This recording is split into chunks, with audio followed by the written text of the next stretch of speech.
La policía brasileña destruyó el viernes 4.000 armas recolectadas en los últimos 2 años en el estado de Río de Janeiro. Estas armas son entregadas por la población en la campaña de desarme. Son frutos de aprehensiones e investigaciones policiales diversas, de estupefacientes, crímenes ambientales, y también muchas de ellas eran de empresas de seguridad privada que cerraron y dejaron las armas. Los restos del armamento, que incluye revólveres, rifles de asalto y escopetas, serán incinerados más tarde en un horno.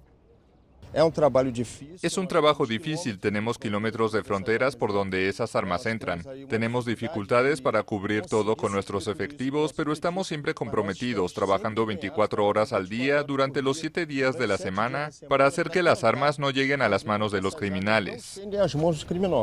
La destrucción ocurre un día después de que la policía de Río halló 60 fusiles en el aeropuerto. La carga ilegal de armamento, estimada en $1,5 millones, estaba oculta en un cargamento de equipos calefactores para piscinas llegados desde Miami.